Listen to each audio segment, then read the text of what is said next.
successful. So let me just officially welcome you to Skills for Mars. Well, thank you very much for having me. Finally, we're doing this. I'm so Yes, thrilled about it because me I too. always wanted to share a coffee with you and reflect on the future of recruitment. We had such nice discussions when we first met, and then it's nice to just to have some morning reflections on talent acquisition. Agree. It's always fun and interesting to have a chat and exchange on ideas. And I know we then typically run off talking for hours. So Uh-huh. let's Which see if is we can nice. keep it concise today. I think a bit of just going through reflections wouldn't hurt because maybe people are just tired of normal interviewing questions and answers, and why not a bit of just talking about where this is going? Because I have my own doubts, and I started with a friend thinking about rules, some talent acquisition rules for startups. She works for startups, and I worked a lot for mature companies. And then we said, hey, we are not getting anywhere. I mean, companies keep making the same mistakes over and over and over again, and we don't seem to learn somehow. Somehow, this is one of the very few fields in which I just feel we're stuck. Just going and repeating the same errors and ending up in the same place. Yeah. Yeah, I couldn't agree less with you. I couldn't agree more with you. Sorry. Less is okay as well. I mean, we Not can an have a English, discussion on not an the. English native. It's true. But I think if you look at startups and scale-up organizations, of course, they're in a very particular phase in their journey, and talent is essential. You don't want to put such a young operation and team at risk. You really want to be smart about talent. And it's tough if you don't really have dedicated individuals managing that aspect. At its best, a young organization like that will maybe have a dedicated HR person. Yeah. Are they junior? Are they senior? Can they cover the full scope already of HR, including talent acquisition? But it's not just acquisition, it's sourcing, acquisition, retention, succession, and so on. It's a broad scope and a lot to manage. And what you see is in these young organizations, if they have a dedicated HR person, their first focus goes to managing everything for the existing pool of talent, right? Making sure payroll is running, making sure training is up Making and sure you're running. compliant with the law, Yes, which is, exactly. And that is a big chunk of yeah. work. Absolutely. And it's mostly administrative and not automated. So of course that not automatized. So of course they don't have time to do recruitment. That's one of the things that we are advocating for, actually getting someone specifically for doing recruitment, because it's just as important as planning the business, doing strategy, doing sales. It's just as important. If you don't have the people to do it with, then it doesn't Yeah, matter if and you have everything else. it's not just about having the people or someone in Yeah. that position, it's having the right people, right? And what you need in talent and in talent acquisition, particularly, is connectors, people who really connect people and opportunities, who can connect the dots from the talent market perspective with the business drive, the vision, the mission. Business leaders should be involved and implied in all matters recruiting, talent acquisition related, but you need facilitators in that as well. You need people who can help those business leaders really um, change their perspective, be more open minded on welcoming this or that variation of talent, rather than looking for same old, same old. It's easier to find someone who fits perfectly within the role or the profile requirements. Um, is that person really going to add the most value to the organization? Right? There's the immediate need for which you are recruiting, but no one stays in their roles forever, right? So you're Yeah. recruiting for today and tomorrow, always. That's just how it is. Yeah. It's incredible how we didn't learn that, and everyone believes that's my feeling, right? Oh, okay, we are a startup, we are only 5 people, 10 people, or even less, and then who can do recruitment? Oh, I have a neighbor down the street who is involved in HR. Let me ask her if she can do both of them. Yeah, it's a way. Yay, it's a startup. We are joining the startup, and we believe that everyone can do recruitment. How hard is it, right? You Yeah. just sit, you meet a person, you look deeply in their eyes, you know you are good at spotting people. You know, I mean, everyone told you this is the feedback you get from your friends, right? You're very Yeah. good at spotting people. You've made it Yeah. so far with your 10, and you can just do it. It's you don't need special training, right? It's an easy job. That's what some claim, and you should be cautious looking people too deep in the eye these days, or you won't be compliant with certain rules and regulations. But it's true. That doesn't mean, though, that people who kind of rolled into recruiting or HR can't be good at their jobs, right? I think what's always an issue is when people get institutionalized, when they're not demonstrating growth within their roles. And HR is a tough position in an organization. It has a lot to cover. And within its range, within its scope, I mean, from talent acquisition to payroll and administration, legal to training to internal communication, branding, and so on, that's a lot, an awful lot to manage, right? It's an awful So, lot to focus on. You cannot. They always lack focus like this. yeah, exactly. And there's typically either too few people in the organization to cover it all, or what I've seen as well is an army of subject matter experts covering little bits and pieces of the puzzle, but then a lack of individuals who are able to bring it, knit it all together, because ultimately it all connects, right? From the onset of looking onto the market, positioning your company, your brand to be attractive towards talent, to get them over the line, to get them to perform, feel well in the organization, be well compensated for the work they do, have perspective on growing, offer them learning opportunities. It's an entire journey. It's very much the same as with a product. It's a customer journey, right? The only thing is that HR has never seen itself really be like someone who's commercializing a product. Yeah, We are commercializing careers and in a companies way. I as mean, well. yeah, You sell them, right, as a recruiter, and it takes years to learn that. It takes yeah, years to learn how to do this job properly because it's a combo of sales, marketing, a bit of manufacturing and lean project management. You have to negotiate. You have to have a lot of skills to be able to do this job. Admin as well, right? And just keep up with everything.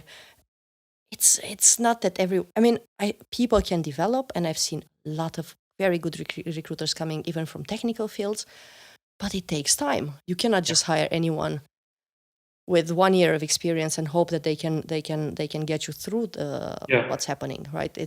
yeah. You need a bit Well, more maturity, especially when you're starting. If you're still talking about startups, right? Especially at that point, you need someone.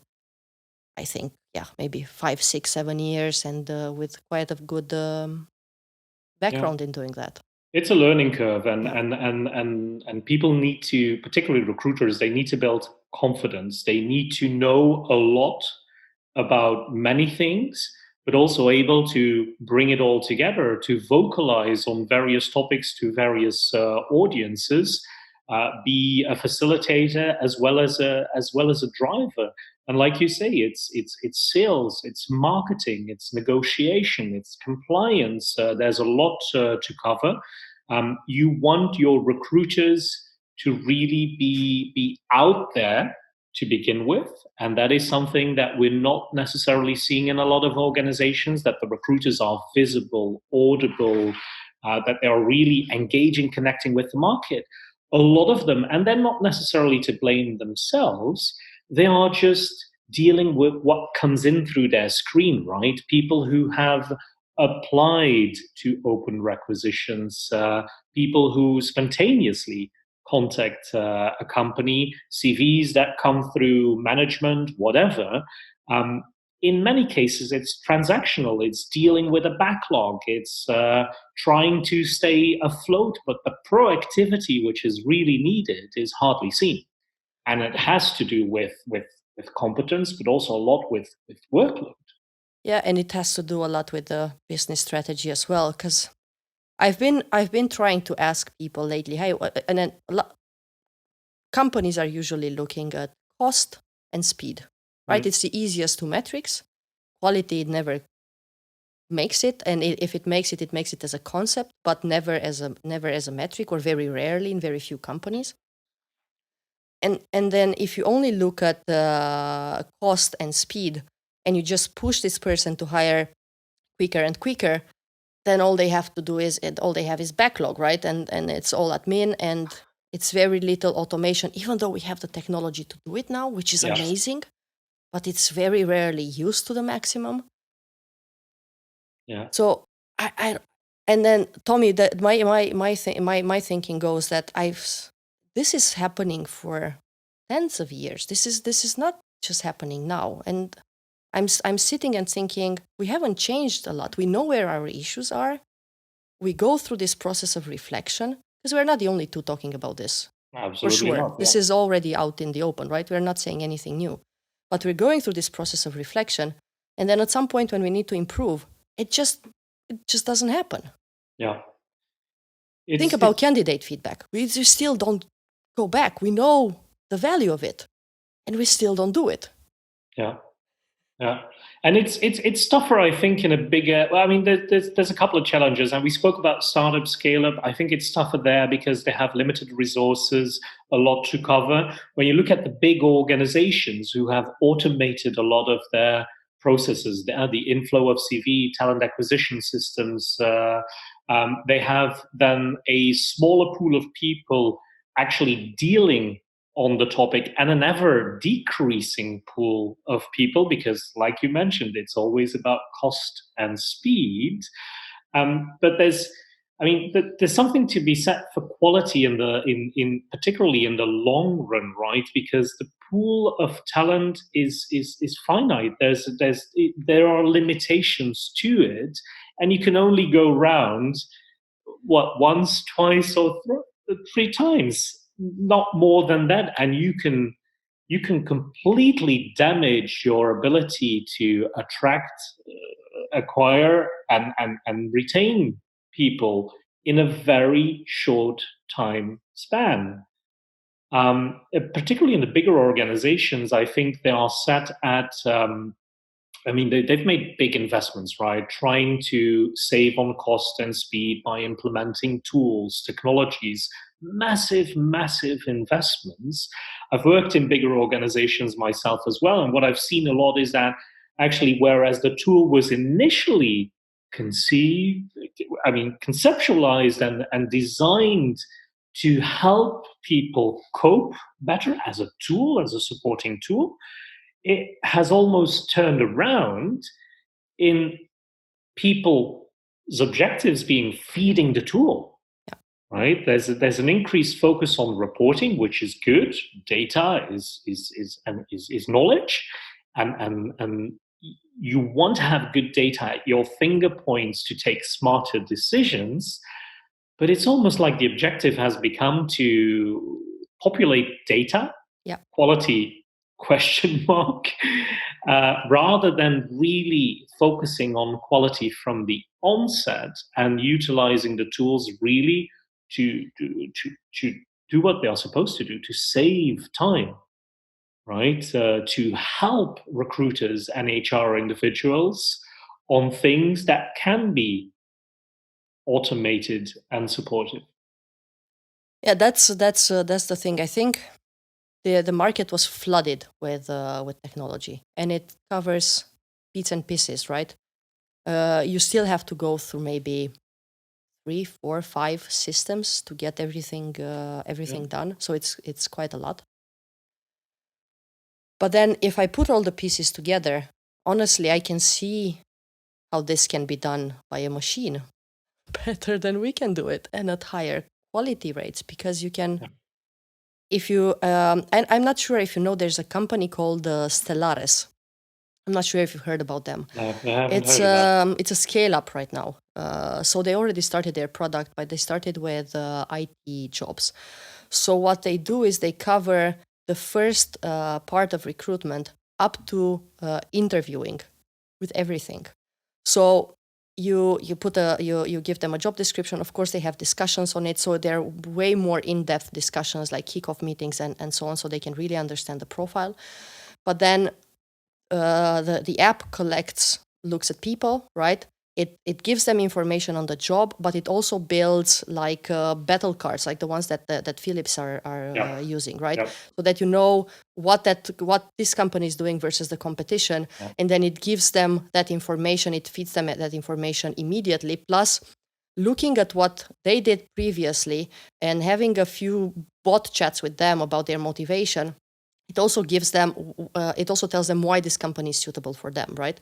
And it's just black and white, minuses and pluses for that company and why they would be suitable. And then not only that, but it runs a sort of interview, quick interviews, especially on values, right? Mm-hmm. It does the matching again for the company, so the company knows who that person is, and then it schedules automatically an interview as well when there is a matching. Yeah. So put that together, you combine it with any kind of video recorded interview. You put on top of that anything like biometrics or anything that takes cognitive abilities, personality, all the things we know that help predict performance. Amazing, and, right? Yeah, you have TeamScope as well, which pretty much tells you, hey, using the same kind of data, right? Are they a fit for your team or not? Would you rather get someone else or not? So because they look at values and personality, and then there you have it. I think it's a way better predictor than any human can do. Prediction than any human can do right now, especially with a lack of focus. Totally agree. And I think that's where we would be creating room and space also for the recruiters and the HR individuals to focus on what people do best, and that is connecting. And that should be based on hospitality. Yeah. It should be based on, hey, you're welcome, let's have a chat. There's some pre-filtering done, of course, by tools and platforms. But hey, it's so much better when recruiters are really out there engaging, having those conversations with individuals, maybe even sometimes to realize that what the machine is putting out, that there are nuances to that you can filter out from an actual interview, from a conversation. And that will make the recruiter also more confident to go back to the business and say, well, this person may not look ideal on paper, but we've had that conversation. I think looking at where we want to go, where you want to take the business, you should be talking to this individual. Let's do that. And that's not the way businesses are operating. The majority of businesses are not operating today. They're far from that, actually. How many companies do you know where the recruiter actually meets the end customer? And understands the actual pain of the customer and the actual pain of the business, rather than just taking a piece of paper, which we call a job description, which maybe was created in some companies, honestly, 10 years ago. Yeah. And then just how many do you know? Because I know one or two that actually get their recruiters out. I was just going to say, probably you can count them on one hand if there are that many, and they will be somewhat peculiar organizations compared to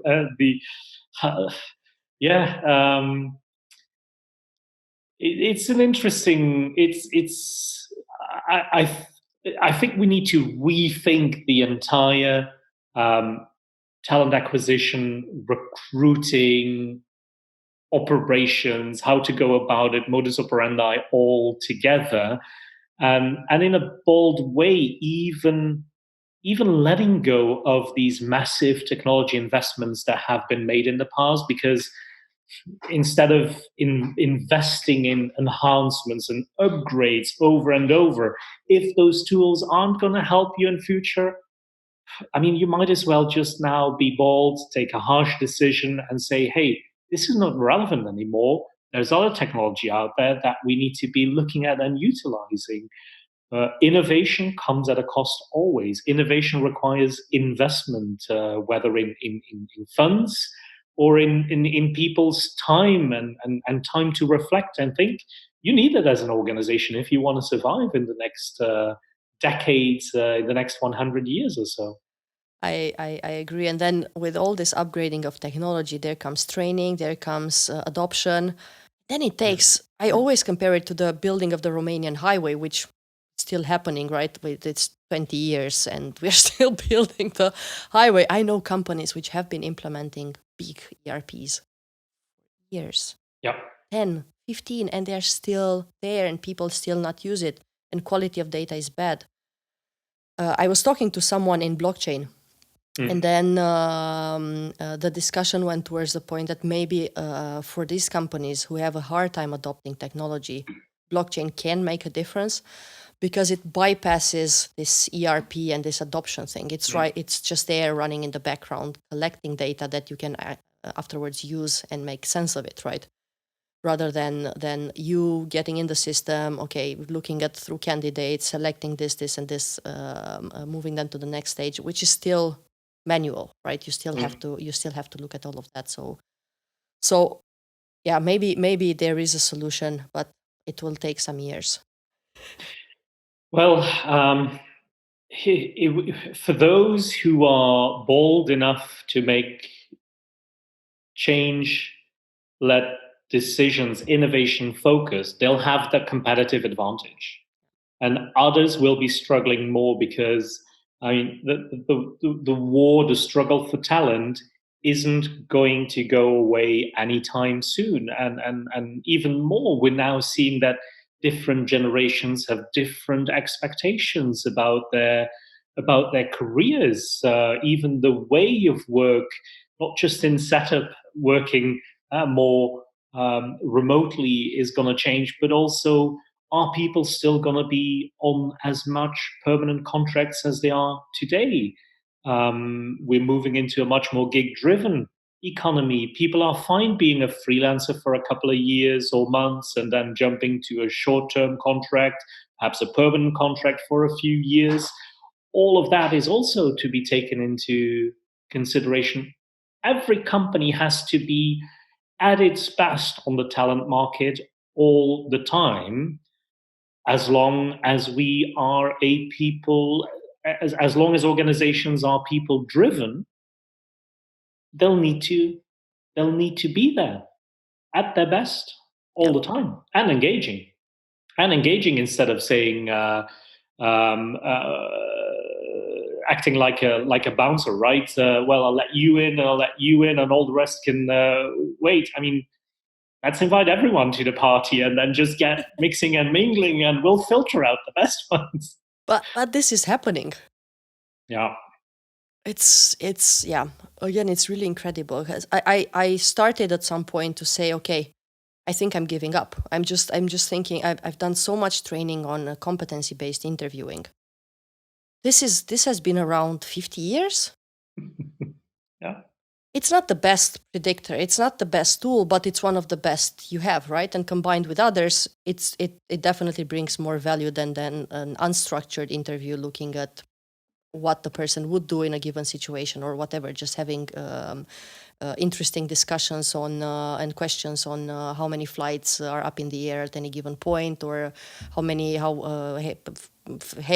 much hair is on a dog, or things like questions like this, which have not been proven to have any validity whatsoever, and they are being used. Exactly. Right? And then it doesn't work. People tend to, no matter how you do it. I mean, we've tried it with companies, we've tried it ourselves, tried it with a lot of practice and so on. But then usually managers and even recruiters, they just tend to go back. So I'm wondering, is there a point to any of this, or should we just give up and say, hey, someone else can do it better, and maybe that's a tool. Maybe and I can see a company like IBM or someone who's really big who can invest in all of this and build an end-to-end solution. And why not? Maybe it would work better, and then we can make incremental changes and improve it because we have the data and it collects data automatically rather than not. Yeah, I mean, even if we go that way, we'll still want to have individuals implied who can, let's say, oversee all of those automated For sure. activities. And again, there will be time and space for them to focus on the more human, on the more people part of it all. And that again, I think, comes down to building relations, making connections, making them direct and personal, and making them count. And I think when the majority of the process is, and in my views, it can be automated, it will just really provide that opportunity to strengthen the relation between the potential employer and the candidate. They'll again, I think they should be hospitality led more than anything, like VIP carers, Yeah. in a sense, but people who will, act as, I'm looking for the term in English, but like when you go to a very fancy hotel, you have a dedicated concierge who can just, I mean, tell you anything about the city, show you anything, arrange the tickets for you. That's what candidates need when they come and talk with an organization, and that's what you want to offer as an organization as well. It's recruiting is much more than bumps on seats, right? Yeah. Wait.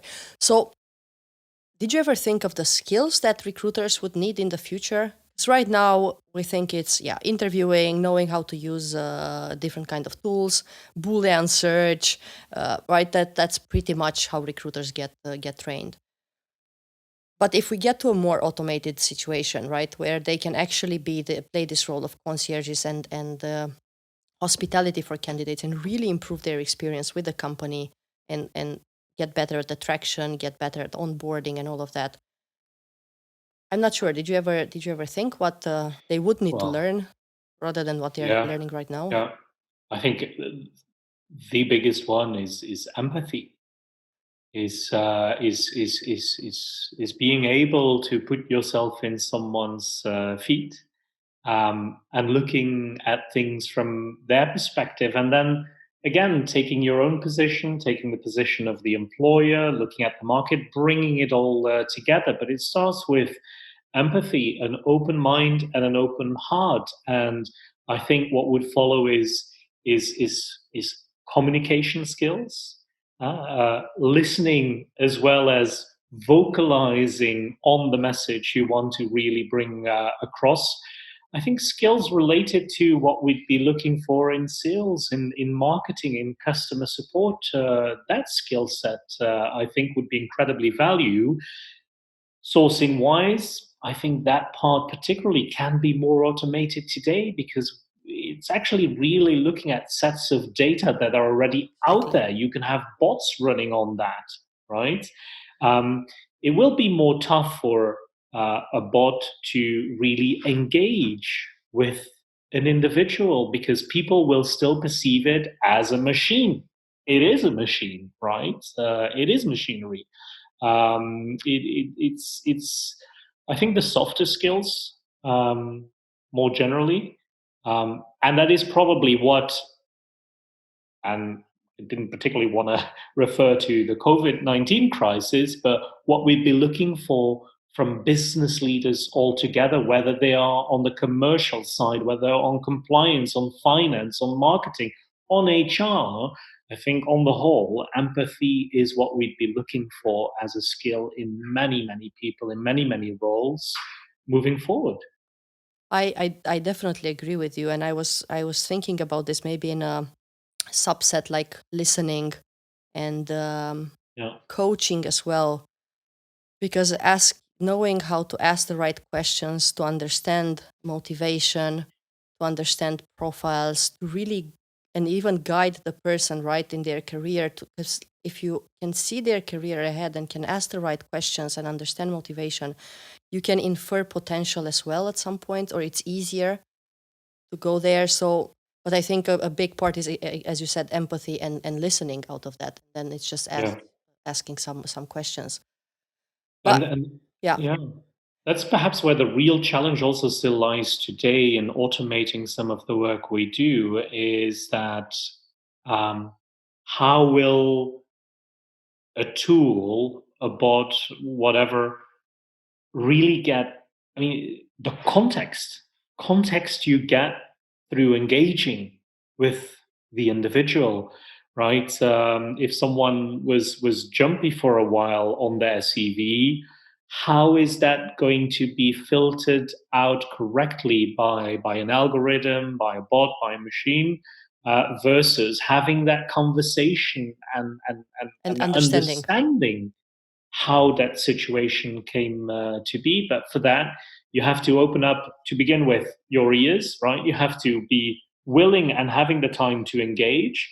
And as you engage, your heart and your mind should be open because we are all judgmental. We have so many prejudices. It's not easy to go into a conversation without prejudice, without already somewhat of an opinion or a view. And so that active listening, exploring, it's incredibly important. I think so as well, and I think that's what makes a process still human, because we're still dealing with humans, and some of the movements that they make are not necessarily following a pattern. Exactly. They can follow emotion, and then computers are not yet good at doing that. They can just be absurd moves for a reason Yeah. or another, which a human being can understand at this point, but an algorithm could not. Yeah. So for Exactly. sure, at least intermediary, then a human does need to be there. And that's actually that makes me think again also of diversity in the workforce, in the workplace. Um, Diversity, and we're not talking just about gender, right? We're talking about diversity in its broadest sense and meaning. Diverse profiles have diverse backgrounds.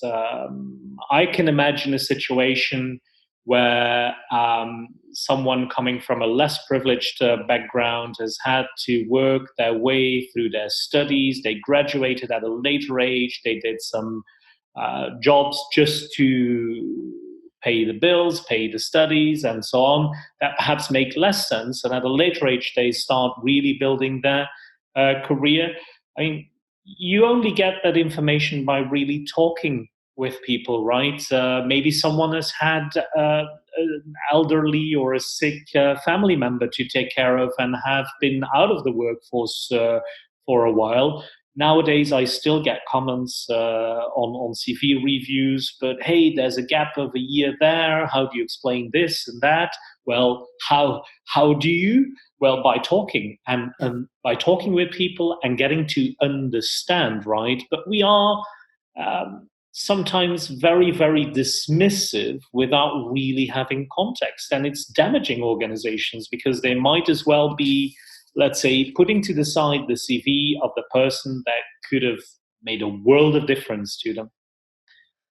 This was one of the discussions with the researchers I'm talking about for remote work. But they don't only research this on remote work, right? But especially if you don't know someone, then this us versus them appears, and then you usually tend to blame Yeah. whatever happens wrong on their side on a personal characteristic, rather than anything that might be, I don't know, logistically driven, or anything that might be very, very objective in their life, right? So I always think, yeah, it's they're Spanish, of course, they're always late. Mm. But it Yeah. happens when you don't really know the other person, right? So, and this is what's recruitment all Yeah. about, right? You don't really get that Yeah. interactions until the person gets Yeah. hired. There's lots of prejudice out there, and sometimes it's deeply instilled with people. Sometimes it's just, I mean, it's to others it's sometimes a blind spot, an area in which they're just not that confident and comfortable. Um, but it's something that everyone should be conscious about, particularly in recruitment, particularly in talent acquisition. Again, mind and hearts should be open at all times. If you maybe want to keep the door half open because you can't deal with an overflow of influx, then yeah, I can relate to that. I can understand.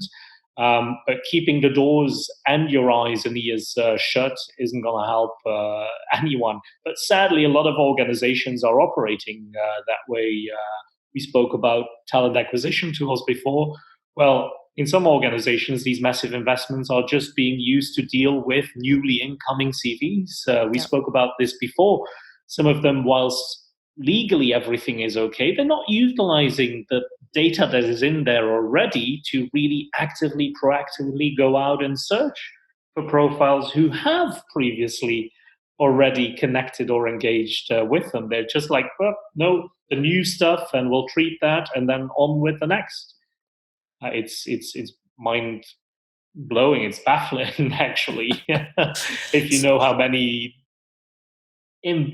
big these investments are that companies have made. Return on investment. Incredible. So, do we have an issue of just capability in recruitment? Do we have an issue of just dealing with too much and not having the organization being understaffed, of people rotating, because it's not a job in which people stay for years and years, right? Some look at me like I'm a mammoth after 18 years in recruitment. I mean, usually the rotation is every 3-4 years, right? Years. It's not an easy job. Or is it all of them combined?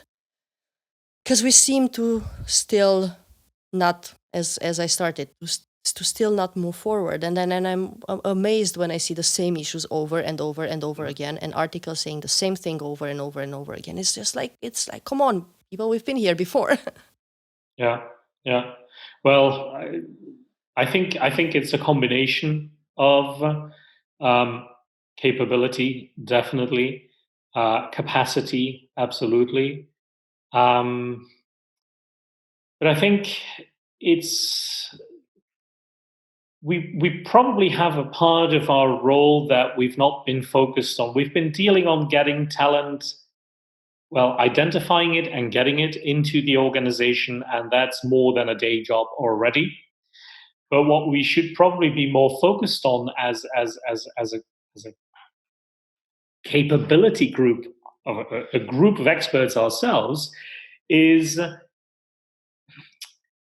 positioning the necessary change and transformation that is needed in our profession with the business, and identifying the right sponsors there to help us make that happen. Taking a lead role and position on driving change and transformation in recruiting, because it is much needed, but we are not the evangelists of our own profession, or not many of us are. Sometimes it's, again, I think, due to the fact that capacity is, I mean, everyone's on the pressure all the time. All the recruiting teams I've worked in or led have always been too poorly staffed for the job at hand. Great For sure. people, passionate people, competent people, but just not the right tools, not the right time, right? And so, yeah, you kind of get stuck. And that's where senior people in our profession actually have a role to play, a very important one, on helping the business understand the transformation and the change that is needed and how it will help them achieve their goals, because that's ultimately what we're here for, right? Yeah. Helping the business achieve their goals. Would you get talent acquisition out of HR? If it were up Out to from me, under probably HR, yes. yeah. I think probably yes, and I think it would they'd still need to want to work hand in hand, but I think it might be good to carve it out of HR and really get dedicated, capable people with their own learning and development trajectories. They should be much, much more outgoing, where most of HR is actually internally focused. Recruiting has a much more outward role to play, and I'm not sure if sitting under HR is the right place for talent acquisition in the long term. Yeah, I'm wondering about that as well because I witnessed from budget blockages to developmental blockages to downplaying the role of recruitment and just considering that it's the same as doing the internal bit and as dealing with the internal bit. Understaffing because you get the budget as the whole HR, so you need to always split it, right? And it is talent, definitely they need to be connected. But I was thinking that maybe this would be a good move for companies just to get TA under the business rather than and as a separate function rather than under HR. Yeah. Yeah. And I think sitting under HR, talent acquisition is perhaps also a bit restricted in engaging with all the other capabilities. And I mean, we spoke about sourcing, we spoke about attracting through communication, employer branding. That's where you really want to be working closely with marketing and sales teams because they are used to vocalize and develop messaging that helps people buy into a product or a service. Well, a career just fits in that as well. So it's not just. I mean, HR connections is important because it has. I mean, talent attraction is part of the overall employee life cycle and experience. It should go all hand in hand. But as long as talent acquisition really sits under HR, it's probably also a bit too contained to outgrow itself. That's my feeling as well. But yeah, I think it's still hard to convince business leader to take talent acquisition under the business, and then part of it, maybe most of it, is that they don't understand necessarily how it functions and what they would take on. And whereas having a head of HR who could lead HR, right, the typical HR plus talent acquisition feels more suitable to them because then that you have someone you can trust and do all of that and who can understand how everything functions. Yeah, but is that? I mean, are we then really going for the biggest add value driven? I mean, we're not going for the highest add value driven approach then, right? No. We're talking about containing, about putting everything in boxes Yep. again. I mean, business leaders should always be at the forefront, also visible and audible on the market, helping attract individuals into the organization. Most business leaders are used to conducting interviews, but it's not necessarily their forte. It's not their speciality. They've developed some competencies over the years.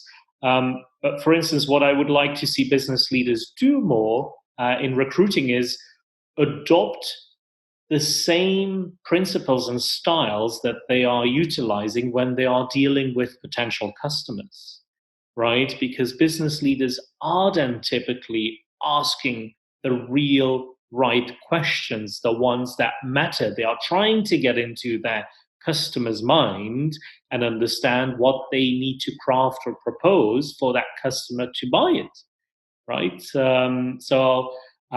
It's not that they're not experienced at doing it. They're probably experienced at doing this better in other parts of their job than the recruiting part that they are doing for their own organizations. It does require also involvement. It's easy for the business to say, I want this and this and that by then, knowing that the talent market is tight. It's of course easier to drop that onto a team or someone to go out and do it. But it doesn't work that way. I mean, it works for a lot of organizations, but it really doesn't work, right? They're doing it that way, but it's not really working because they're constantly under that pressure, not finding the right talent, not at the right time. Like you Yeah, say, not it's changing.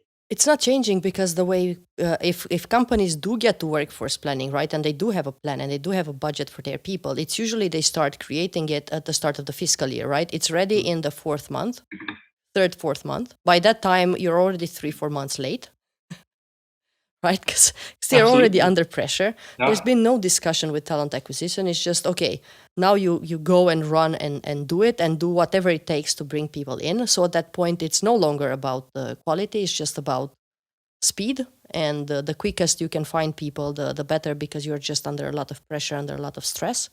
There's no time to reflect, no time to discuss, no time to meet the customer, no time to really understand the teams and, hey, am I bringing the right talent in?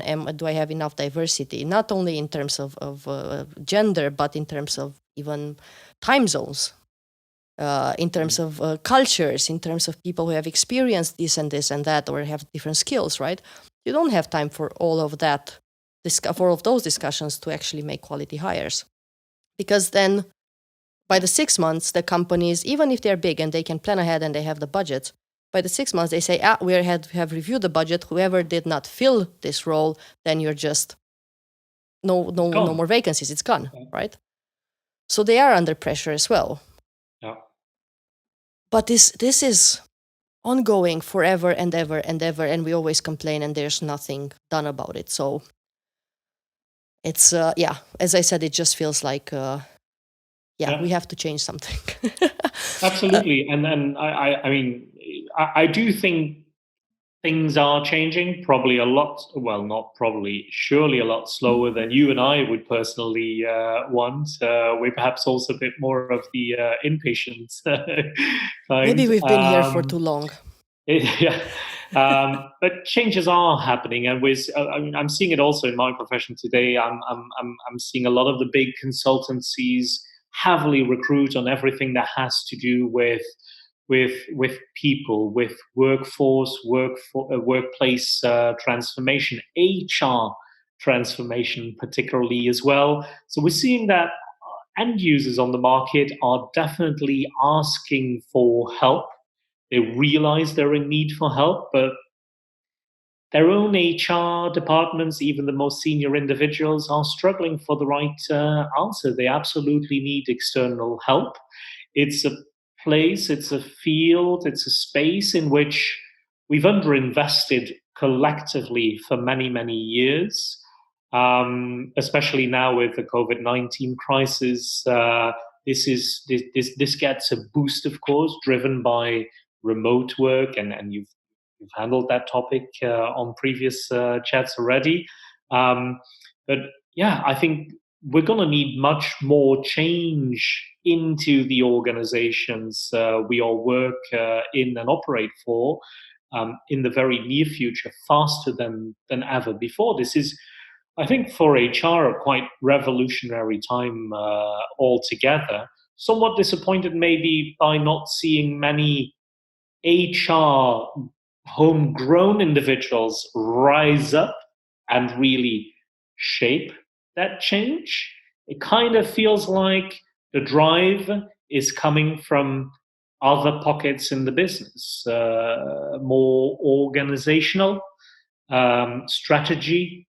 So it comes down to vision, right? Vision and strategy, and that seems to be pulled away again from HR and brought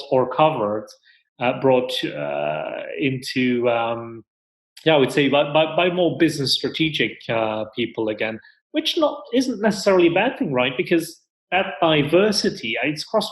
When you implement that type of diversity, you'd hopefully get cross pollination, right? One learns from the other; they better connect. Hope, yeah. But let's see, because there's been instances like, not exactly this, but there's been crises and revolutions before.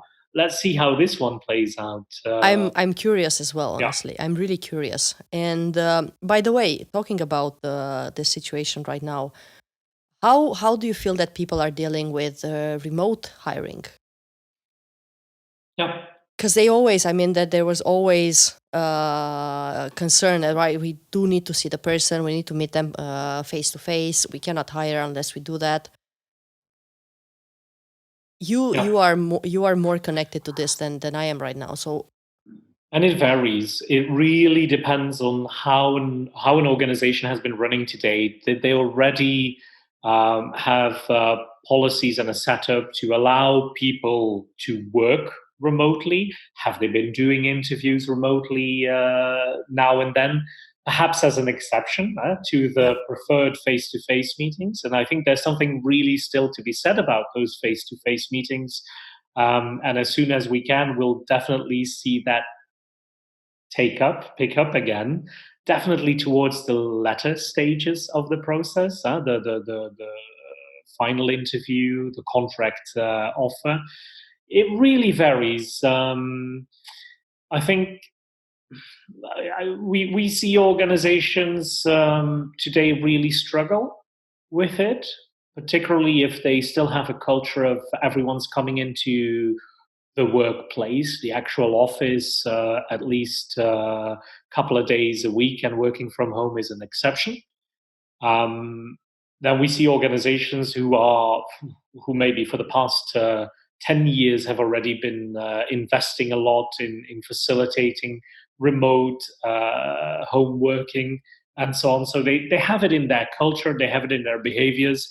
They go about this much more easier. But I do think a lot of organizations are still struggling with the final stages of the process where typically they'd still really want to meet, right? Both from a client, a hiring entity perspective, as a candidate, because for candidates, this can also be tough, not really having met in person the people who they are supposed to go and work with. And that was proven. I don't know if you know the Unilever case. Well, there's a couple of Unilever cases out there, right? The one where they went for their graduate recruitment, they went all automatic, driven by technology, and they never met the person. So it all went very smoothly, and they had really good people, but they didn't show up at work. And then I think 40 towards 50% didn't show up. And then when they went back and asked them why, they said because they were not sure because they never met with any human being. Yeah. So you still have that pain of the candidate, and then which is normal, right? We work with people, we don't work with algorithms right now. We're not there yet. Yeah, but that shows the power of having that connection, right? And VC is good to get us through times like this, through exceptions, because you can imagine people are traveling, they're not necessarily in the same location. You'd still want to run a smooth process. So, hey, we'll make that interview a VC one in the interest of time. It's still not perceived as ideal by many organizations. It's a time saver. Now it's a lifesaver, I would say. But yeah, it's almost like, I mean, we can look each other somewhat in the eye over video, but it's still kind of like aiming where to look exactly.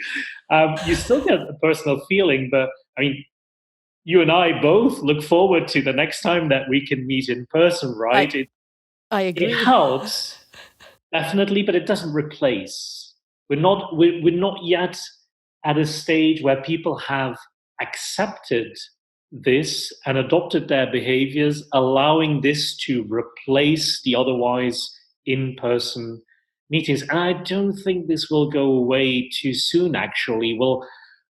This is a tough time, but we'll come out of this looking forward to be close to each other again, to really look each other in the eye, because to us humans, that still means an awful lot, right? Even if it's a false sense of security or whatever we're looking for, it does give that, it's a feeling. It's hard to describe on itself, but it makes us feel more secure, more confident, more assured than when we're doing it over screen. I agree. And it's a good feeling to know that, hey, when we're getting out of here, and I'm hearing this from everyone, I'm going to be so much better in dealing with people. I'm looking forward to talking to them, holding them in my arms, having fun, sharing a drink. So everyone is just looking forward to that. So I think that that's something good that we'll get out of this crisis, that we will get out of this crisis, how much we really need each other to make it work. Yeah, we can only hope for that it's not something that flares up and then dies out again. I do think this situation will change our thoughts, our behaviors as well. There's obviously a risk that we to a certain extent, return to prior state. And There's most going to probably at some point we will forget and return, right? The history has proven it yeah, over and over again. Look at, yeah, I mean, yeah, we are not very good at remembering this for, maybe we will remember for 5 years, hopefully, but I yeah. think more towards 2 years. But it would be two very good years. Yeah, precisely. And this stuff will probably be out there somewhere for people to look at, listen at for many, many years and Yeah. decades to come. So, hey, maybe they'll learn something from it. At least there are some behaviors and habits and routines that will change, and I think they will change for the better. Yeah, I agree. Some of them, some will be maybe worse, but some will change for the better. So yeah, because let's not forget that in parallel, we still have um, technology developing as well, right? So that's not going to stop either, and hopefully we'll just see those worlds come together better. yeah, That's what I'm looking forward to, and hopefully still in our professional lifetime. It would be great actually to see that happen. But I do think we're on the verge of big change in the workplace, and then everything around it, right? It will drip into and ripple into talent acquisition as much as legal and compliance as well. Laws are going to change for exactly. sure coming out of this, and we know that they are slow to change, but they will. They will change. Absolutely. Yeah. For sure. And we will learn from companies that are doing this all remote Yeah. and who are really doing a good job. So yeah, it's good. Sometimes force changed is better than just going through the hoops of change. Yeah. What you still want is to you want people to buy into change and transformation, and big investments in the past have predominantly been around technology, IT, tools, platforms, with the intention to help people, but they've probably been, look, from a people perspective, we all have the feeling it's been thrown over us, it's been forced and forced. And that, I mean, I don't know too many people who feel comfortable with being enforced or forced to do things. So facilitating change and transformation from a people perspective has never been thus important. If businesses really want to take the return on investment of the tools that they've implemented, the automation that they are driving, they'll want to make sure that people also really buy into that they believe into it, and that they belong, that they find their place in it as well. And I think this is good for a second discussion, definitely, because it will take us some time. But I do feel that pushing it a bit is not bad, because we somehow Yeah, getting the control. buy-in. It's again like building the Romanian highway, right? Getting the Yeah. buy-in takes companies maybe 10 or 15 years to implement the software, whereas right now we had a call yesterday for someone who's over 70 who said, now I have to do all the accounting online and I have to learn it in 3 days. And he will do it. Mm. Right? Whereas he would have never made that change. Never in his life. It would have always been paper driven. Yeah, the trigger. Sometimes you need to, or you want to give people that extra little push. But then again, I think there's ways of doing that, and communication is. I mean, we're seeing this around us now in this crisis as well, from all layers of government and what have you. Communication is key, right? Absolutely. Definitely. Most Tommy, interesting times. yeah, most interesting times and very interesting discussion. Thank you so much for sharing your thoughts today.